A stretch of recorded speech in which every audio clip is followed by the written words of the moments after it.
దేవాతి దేవుడు నీతో మాట్లాడాలని నిన్ను ప్రేమించి ఈ ప్రాంతంలోనికి ఏర్పాటు చేసుకున్నాడు కాబట్టి దయచేసి ఎవరు కూడా నిర్లక్ష్యంగా ఉండకుండా, ఒకవేళ ఇప్పటికీ దేవుని గురించి తెలిసిన వ్యక్తి అయితే కనుక ఈ రాత్రికాల సమయంలో మరొక నూతనమైన విధానంలో మీరు నాతో మాట్లాడాలని తృప్తిపరచుకోవాలి.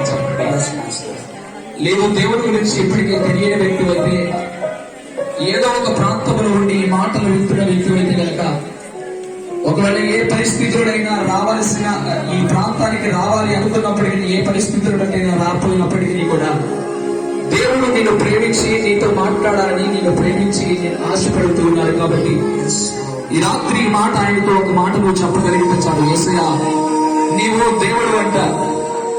ఒకవేళ నీవే కనుక నిజమైన దేవుడు అయితే ఈ రాత్రి కాల సమయంలో మీరు నాతో కూడా మాట్లాడగలరా? నాతో మాట్లాడి నా జీవితాన్ని బాగు చేయగలిగినట్లయితే, మీ విలువను తెలుసుకోగలిగిన, మీ విలువను నాకు తెలియపరచగలిగినట్లయితే, ఈ రాత్రి కాల సమయం నుంచే నా జీవితాన్ని నీకు సమర్పిస్తాను యేసయ్యా అని నువ్వు చెప్పగలిగితే, నా దేవుడు ఖచ్చితంగా నీతో మాట్లాడి నిన్ను తృప్తిపరచగలిగిన సమర్థుడు. ఎలాంటి కష్టంలో ఉన్నప్పటికీ, ఇరుకుల్లో ఇబ్బందులు ఉన్నప్పటికీ, ఒకవేళ అప్పుల సమస్యలతో కొట్టుమిట్టాడిపోతూ కుటుంబ పరిస్థితులు ఏంటో తెలియపరచబడలేనప్పటికీ కూడా, నష్టము చేత నీ జీవితాన్ని కొనసాగించబడుతూ ఉన్నప్పటికీ, ఏదో ఒక శాపము చేత నీ జీవితాన్ని కొనసాగించబడుతూ ఉన్నప్పటికీ కూడా, నా యేసయ్య నేను ప్రేమిస్తూ ఉన్నాడు. కాబట్టి రాత్రి కాల సమయంలో ఈ మాట నువ్వు చెప్పగలిగితే చాలు, ఆయన నీతో మాట్లాడి నేను తృప్తిపరచగలిగిన సమర్థుడు. అందరూ కలిసి చివరిసారిగా రెండు చేతులు ఆకాశం వైపు స్వరమెత్తి సమర్పణతో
సిద్ధపడి ఉండేలా ప్రభుత్వ సహాయం పొందుతున్నాం. పరిశుద్ధ బ్రాహ్మణుల తండ్రి కృపగల దేవా, నీ ఘనమైన పాదాల పొందున స్తుతులు స్తోత్రాలు చెల్లిస్తున్నాను. ఈ రాత్రి మీరు మా మధ్యలో ఉన్నారు. మీరు మీ అభిషేకం మా మీద కుమ్మరించు. దైవ సమాధానం యొక్క సహాయ సహకారం అనుగ్రహించి ఈ రాత్రి మీరు మాతో మాట్లాడండి. ప్రతికూల పరిస్థితుల్లో కూడా నీకు లోబడే విధేయత మాకు అనుగ్రహించమని ప్రార్థిస్తున్నానయ్యా. అనుకూలత ఉన్నప్పుడు అందరూ నేను ఆనందిస్తానయ్యా. అనుకూలత ఉన్నప్పుడు అందరూ వాక్యాలు చెప్తారేసయ్యా. అన్ని బాగున్నప్పుడు అందరూ కూర్చొని చక్కగా వాక్యం వింటారేసయ్యా. ప్రతికూల పరిస్థితుల్లో నీ వాక్యం వినగలిగేటువంటి ధన్యత మాకేమని ప్రార్థిస్తున్నాను. ప్రతికూల పరిస్థితుల్లో నీ స్వరం వినగలిగినటువంటి వాక్యం మాకు దయచేయమని ప్రార్థిస్తున్నానయ్యా. ప్రతికూల పరిస్థితుల మధ్య నీ అభిషేకాన్ని పొందుకోగలిగినటువంటి సమర్థం మాకు దయచేయండి. ప్రతికూల పరిస్థితుల్లో నీ కొరకు నిలబడగలిగినటువంటి ధన్యత మాకు అనుగ్రహించాలి. ఈ రాత్రి ప్రతి ప్రతికూలమైన పరిస్థితుల్లో నీ కోసం నిలబడేటువంటి అద్భుతమైనటువంటి అవకాశం ఇచ్చినందుకు మీకు కృతజ్ఞతాస్తుతులు చెల్లిస్తూ ఉన్నాను. కనికరంతో మమ్మల్ని నడిపించి లోపలికి సహాయం చేయమని ప్రార్థిస్తూ యేసుని శ్రేష్టమైన నామములో స్తుతి ఆరాధన నీకు సమర్పిస్తున్నాము నా పరమ తండ్రి. చెప్తాం గట్టిగా చెప్తాం. ఆమేన్. సంతోషం అన్నారు ఒకసారి గట్టిగా చెప్పడం.